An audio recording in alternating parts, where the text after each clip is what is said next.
Welcome back to the ChicoBag Podcast. I'm your host, Andy Keller, and this is your place to get inspired and make the world a better place. And today I'm joined with Garrison Harward. He's the Executive Director of Andando, a nonprofit working alongside rural communities in Senegal to alleviate poverty through a whole village approach. Think water, health, education, agriculture, literacy, and small business. And it's built through long-term partnerships and local ownership. Andondo's work, it's concrete. 41 market gardens producing over 2 million pounds of food, 16 health clinics serving more than 50,000 people, 21 schools reaching over 8,000 students, and 2,700 plus microloans supporting farmers and entrepreneurs. And now a big milestone, we're celebrating over 100,000 trees planted, strengthening food systems, restoring land, and building long-term resilience in partner communities.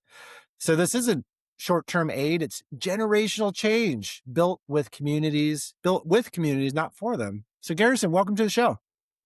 Yeah, thanks so much, Andy. So happy to be here. So I love the term generational change.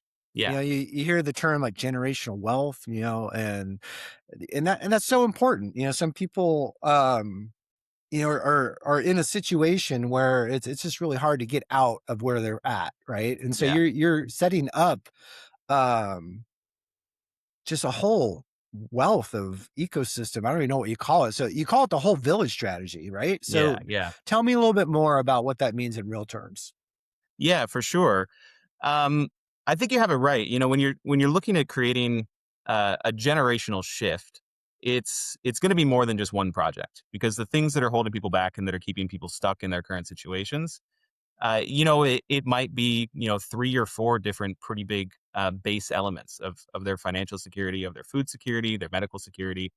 And a lot of projects come in and are well-meaning and they do great work. But if they're there only on a temporary basis and they're only working in one domain, and there isn't sort of an overall plan to deal with the other elements, um, then a lot of times those interventions just don't make any fundamental changes. So you'll see a lot of development funds going to countries all over the world, well-meaning programs, well-thought-out programs.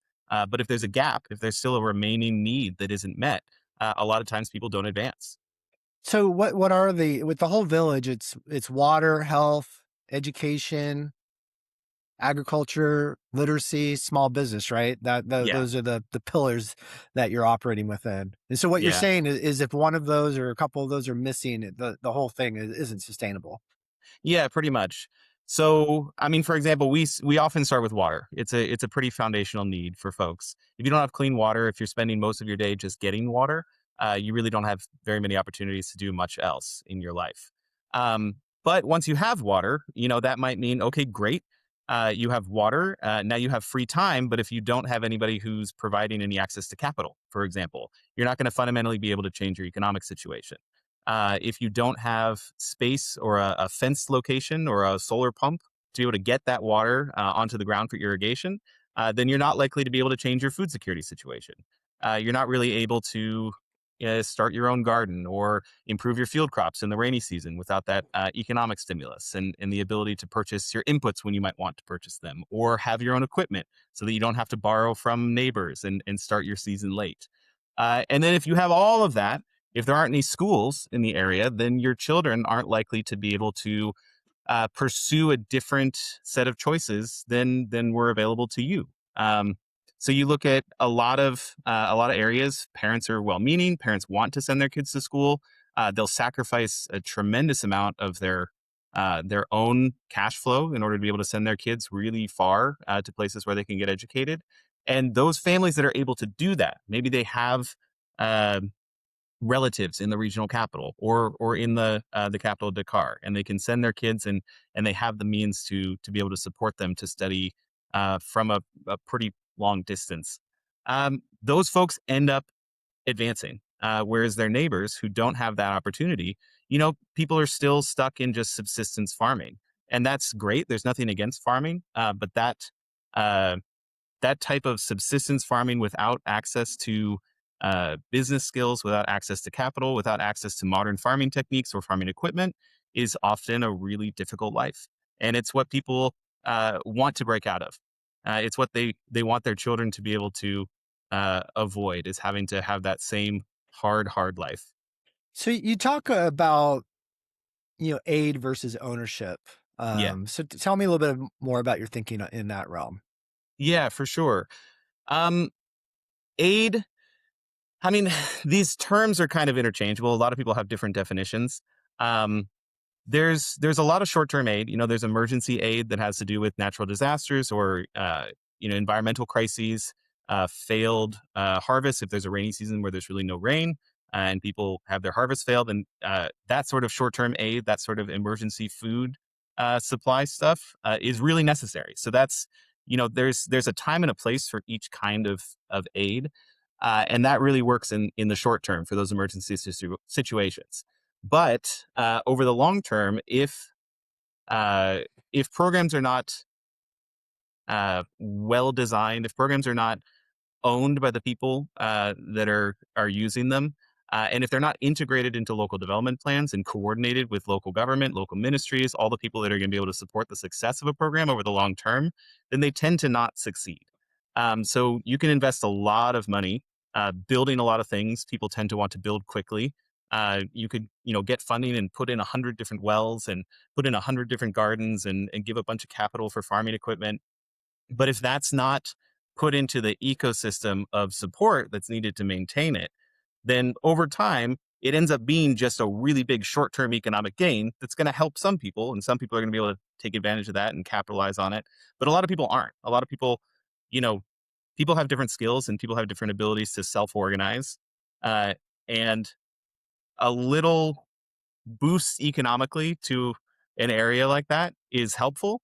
It's not a waste, but it doesn't tend to fundamentally change things without a lot more thought behind it. My perception of aid a lot of times is, people that want to do good come in, they fly in, they do something and then they leave. Um, but I think what you're talking about is really involving the people, Yeah, that are on the ground, living in the community to create something that's co-created, right? Not just yeah, put onto someone, right? So that yeah. in your experience, that's what gives it longevity. Yeah, for sure. Most of our programs have been designed. We didn't originally start with a whole village approach. We didn't go in there and say, this is our perfect idea and this is what we want to bring. And we'd love to just help you in all these different domains. It really just started with a couple of small projects that people were asking us to provide. And from there, it became, hey, this is really great, but we don't have X, Y, and Z. And we don't have another partner who's helping us with that. So could you also do X? And Yeah. then we start to figure it out. We start to talk to the proper authorities, see how we can integrate that, and then it becomes one of our programs. And that kind of organic evolution has really been community driven for the past 15 years. And that's what has led to all these different programs. And that's why they fit within the municipal structures and they fit within the local development plans. Because these countries and these places where people are doing development, they have a lot of different people trying to fix these issues. There are tons of well-meaning people. There's tons of good people working in government. There's tons of good people working in NGOs and local NGOs and private business, everything. Um, and it's really easy to look at a chaotic environment like that because it can often be chaotic with a lot of different people trying to do a lot of different things. And to say, well, I don't know how to interact with any of that. So I'm just going to come and bring my solution in and put it kind of on top of everything else without understanding the context of what's going on underneath the surface. So we've tried to be present long enough and to spend a lot more of our time listening than we are really kind of implementing our own ideas Yeah. so that we can figure out how do we really fit into everything that's happening? How do we say yes and to everything that's already going on? So we're not going counter or we're not in competition with anybody else who's working in the same areas. We're not in competition with other NGOs. If we come in and we can bring a water project and somebody else can bring a garden and we don't have to do that part, that's phenomenal. That's really, the best case scenario.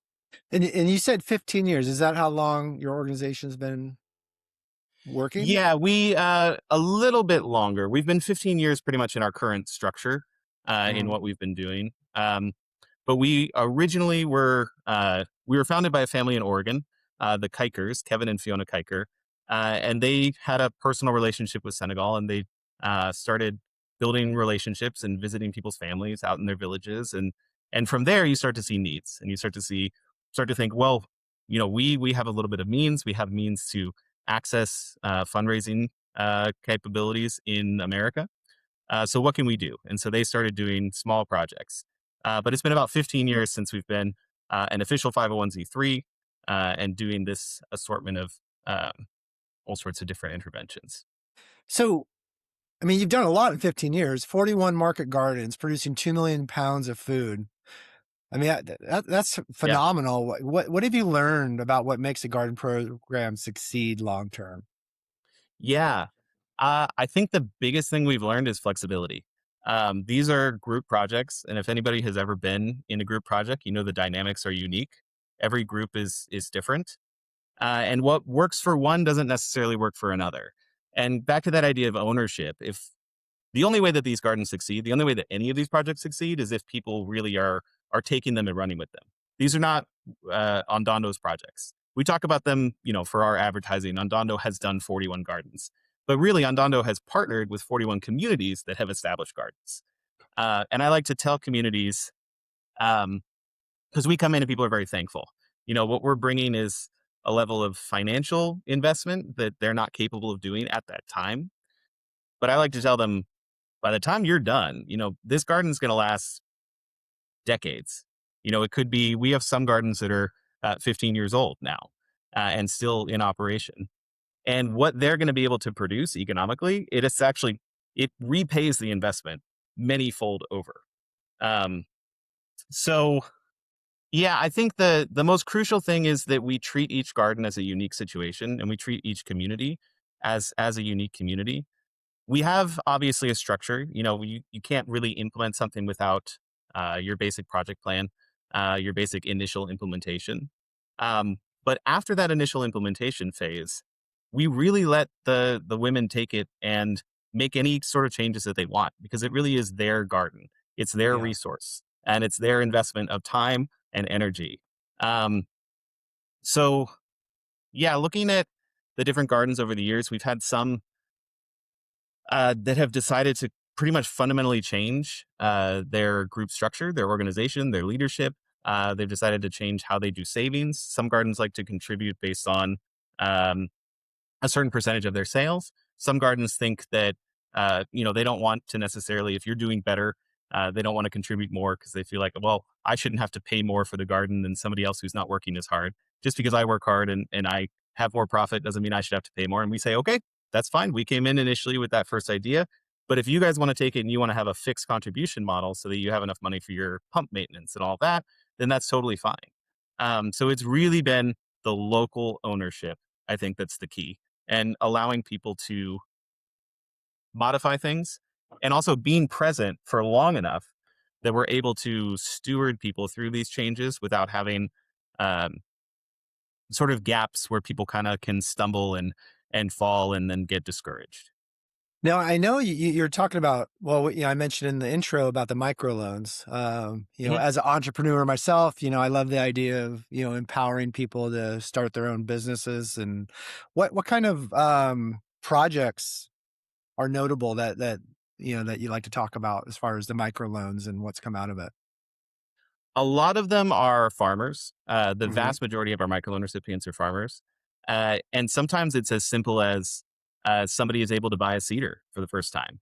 And this is, we're talking about a very simple piece of machinery. This is horse drawn with a little spinning seed disc. And it's very basic, very attainable technology. But if you don't have $100 to be able to invest in that, then you are left. I said this before. You're left borrowing from your neighbor, or borrowing from your neighbor's neighbor, and you can be the third person down the list who's going to use this communal cedar, and it ends up that you start maybe a month later than everybody else for your field crops. And if that doesn't line up with the rains, then your harvest, you could be literally half as productive as if you Yeah. had your own equipment and were able to start when you knew that you should start. So it's really small little nudges, small little changes that allow people to operate in the ways that they know they should, because they have a ton of knowledge about the local environment, the ecology, how to do this kind of farming. Yeah. They're really incredible agriculturalists. Um, and so it's been amazing watching people with really modest amounts of capital be able to even double or triple their yields. And that kind of an influence on family food security, on their ability to, get to the next rainy season without running out of food. So they don't have to spend their money then to purchase food, to purchase rice and the basic staples. It really changes a family's life. It reminds me, I was reading something about a study that some organization did where they gave a loan. Uh, in one version of the loan, it was a scientific study. They Yeah. gave it in small portions over time. And then the other scenario, they gave it all at once. And, the mental model that a lot of people have is, oh, if you give, somebody that's poor a bunch of money, they're going to waste it. And this study, you probably know about this, right? It showed that the people that got the money up front actually didn't waste it. Yeah. They largely went out and bought capital equipment like a plow or something Yeah. that would help them be more productive. Um, hey, Yeah, is this, I think a is, large influx is really much we found it to be much more beneficial, yeah, because people can make that one big purchase. They can make that one big life change, versus, if you give it to them over time, that might even be a model where then you would expect people to sort of save and get towards that large purchase and in a Western responsible way, people might think. But the social pressures are pretty extreme in this kind of environment because when you have people who are, predominantly subsistence farmers, um, who are pretty close to the edge financially. They don't have a lot of savings, or in some cases, any savings. You're really, working. This is like the extreme of paycheck to paycheck, living without a paycheck. Um, so folks are interdependent, and you see that village mentality where people will take care of each other, and if there is a need and you have cash on hand, it's socially expected that you're going to contribute. That personal savings and withholding is actually a really difficult thing for people to overcome. And there's a lot of I'm not criticizing that in any way in terms of the culture, but it's a reality of what is difficult financially for people to get beyond their standard level of cash flow to be able to accumulate enough to make a fundamentally different choice or to make a fundamentally larger investment. And it's yeah, having the availability to get something that is a loan that people understand is not personal money. They understand it's supposed to be for a certain purpose, and to get it all at once and at that right time before the rainy season when the inputs are cheaper, when the equipment is available, that's the kind of thing that really makes an impact. awesome. So tell me a little bit about the health infrastructure. So you're running a bunch of health clinics. Like how do you measure success in that realm? Yeah, the health It's clinics are pretty amazing, actually. So Senegal's health system, I find it to be really impressive. If it's spread over an immensely large area with not a lot of infrastructure, and you've got people that are really trying to make a difference and are really moving the needle on maternal and infant mortality, on vaccination, and all sort of different, malaria and different tropical diseases.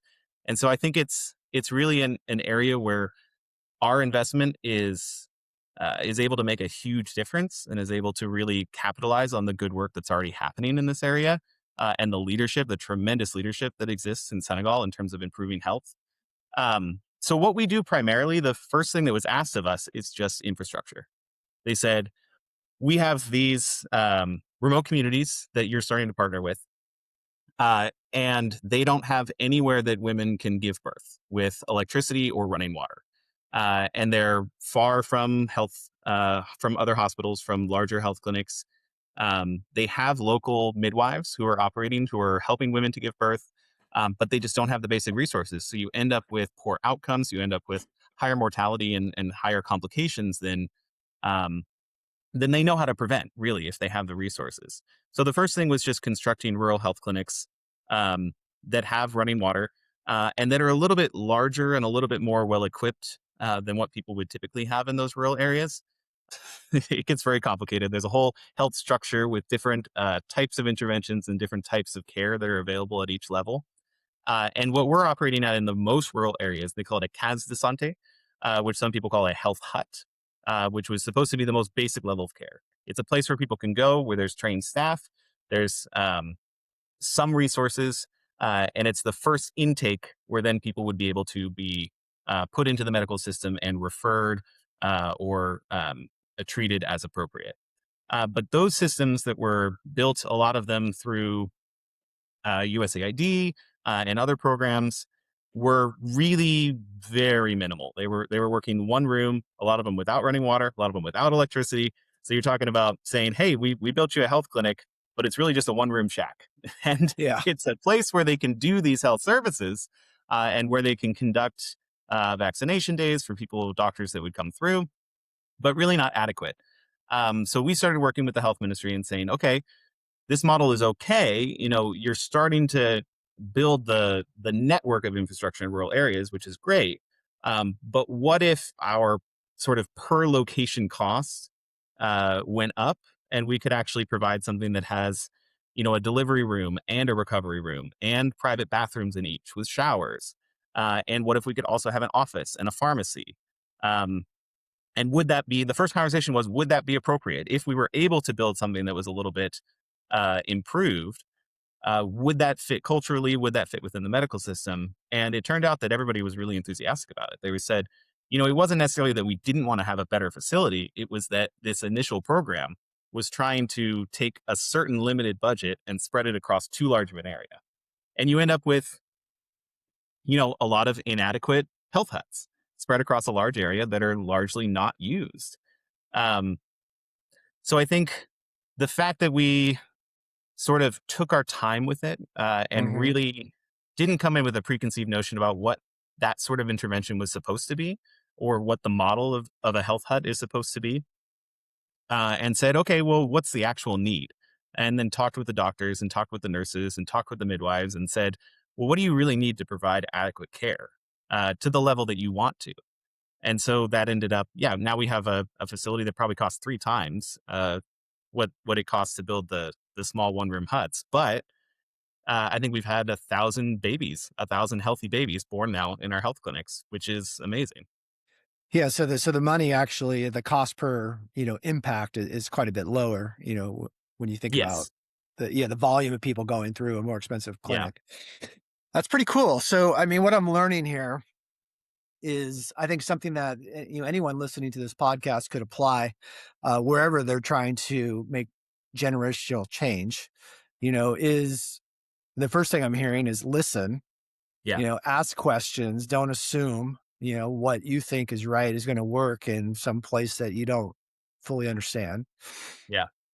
So yeah, ask a lot of questions, involve, people, Yeah. at the ground level, and think about all the areas of the, I guess, the economy or the environment where, all the needs, starting with water, obviously, so Yeah. what else could you add to that to round it out, as far as Yeah. leaving listeners with something that they can take forward?